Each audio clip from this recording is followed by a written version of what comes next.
أعوذ بالله السميع العليم من الشيطان الرجيم بسم الله الرحمن الرحيم Assalamu alaikum wa rahmatullahi ta'ala wa barakatuh. Today I'm going to be advancing the continuation of whether Christ was crucified indeed or not. I'm going to be using the Bible and the Quran and common sense and logic and empirical evidence gathered by men who specialize on the way of crucifixion. You know, the mode of crucifixion was created by the Romans long time before Christ was even born. They used that angle of, punishing people who commit crime, thieves, rapists, murderers, and stuff like that. And so anyone who died on the cross is considered to be a very enemy of the state, enemy of the community, enemy of everything. And so little wonder we see in the book of Deuteronomy chapter 21 verse 23 all the way down, God Almighty said anyone who died also on the cross is a curse of God. So clearly Christ will not be the curse from God. So to advance my argument on part 4 of this situation, I'm going to be looking at a different angle, which is Matthew chapter 12 verse 39. This is about the case of Jonah. There was a time that the Jewish Pharisees and the Sadducees and the scribe, they sent people to come and ask Jesus Christ if he is indeed the Messiah. They came to him before they would agree with his bona fide being the Messiah. They want to know if he would do a miracle. So they asked him to perform a miracle to show them, give them a sign to see whether he's the prophet of God or not. So Christ was a little bit angry. He said, an evil and adulterous generation looking for a sign from me. There shall not be a sign given unto it except the sign of the prophet Jonah. Then he continued, as Jonah was 3 days and 3 nights in the belly of the whale, so shall I, the Son of Man, also be 3 days and 3 nights in the belly of the earth. So clearly he put all his egg in one basket. That means whatever happened to Jonah is going to happen to him. And we know the story of Jonah. So what I'm going to be doing, I'm going to be going back to the book of Jonah.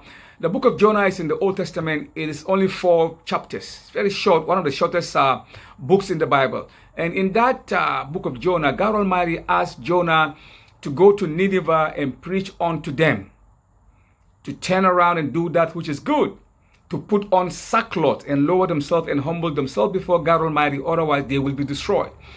Noah, instead of going to Nineveh, he took a boat in Tarshish and he was going to Joppa. He took a boat and he was running away from where God asked him to go and preach the people.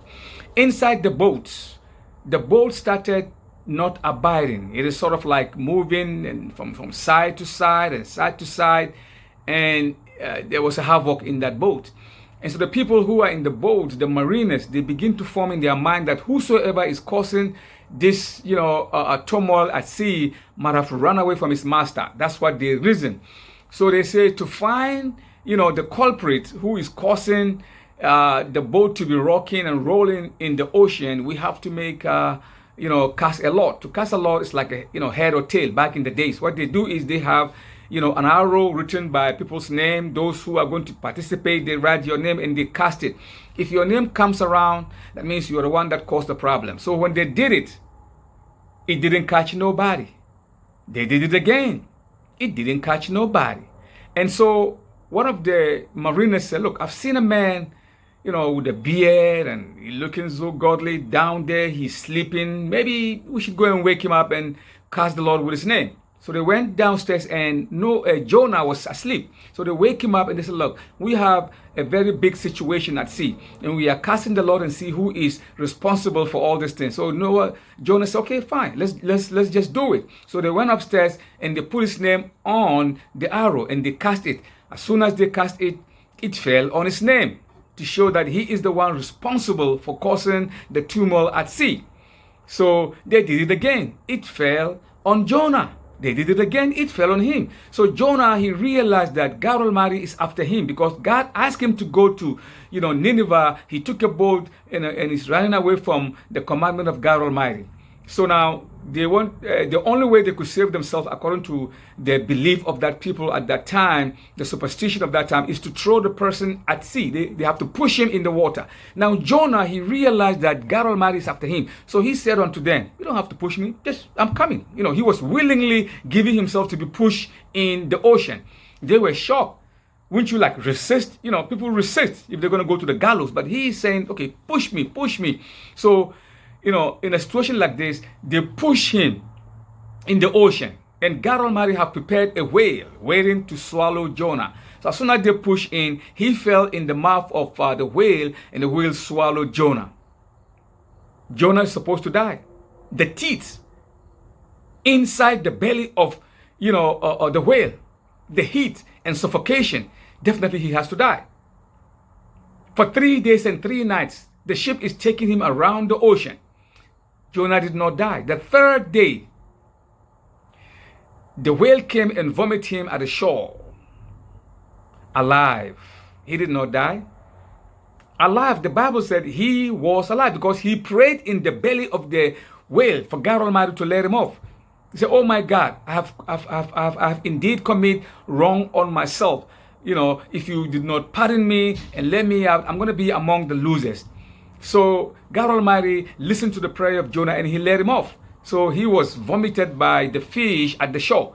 So the Christian said, we asked the Christian, how was Jonah in the belly of the whale? They said, alive. For 3 days, they say he's alive.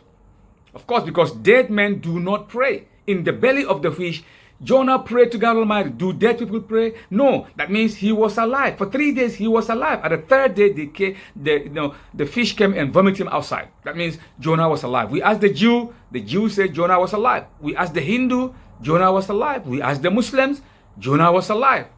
Listen to what Jesus said. I'm going to repeat again. Matthew 12:39. Jesus said, the only way to prove to you that I am the Messiah is what happened to Jonah is going to happen to me. As Jonah was 3 days and 3 nights in the belly of the whale, in the ocean, so shall I, the Son of Man, also be in the belly of the earth. So now we ask the Christian, how was Jonah? Jonah was alive. We ask the Jew, Jonah was alive. The Muslim, Jonah was alive. So we ask them again, how was Jesus in the belly of the earth for 3 days? They say he's dead. Okay, now between Jesus Christ and the Christians, somebody is lying. Somebody is lying, because Jesus said, as Jonah was 3 days and 3 nights in the belly of the whale, so shall I also be 3 days and 3 nights in the belly of the earth. So we ask Jonah, he's alive. The Jews say he's alive. But the Christian said Jonah was alive, but Jesus Christ was actually dead for 3 days in the tomb. One of them was lying. Who is lying? Among Jesus, is it Jesus Christ or the Christian? I believe Christ do not lie. So it's got to be the Christian. They have missed the boat entirely. Now, when they realized that there's a difficulty in the situation, they said, okay, he was buried on Friday. So Friday, Saturday, Sunday. It's impossible to get 3 days when you are buried in the earth for 3 days, because Saturday, evening, he was buried, supposed to have been buried. Saturday night, 1 day. Sunday morning, early in the morning, Mary Magdalene went to the tomb, and eventually this is what happened. She saw that the tomb was empty. So he stayed in the, in the tomb for 2 nights and a day. Some even say 1 night and a day.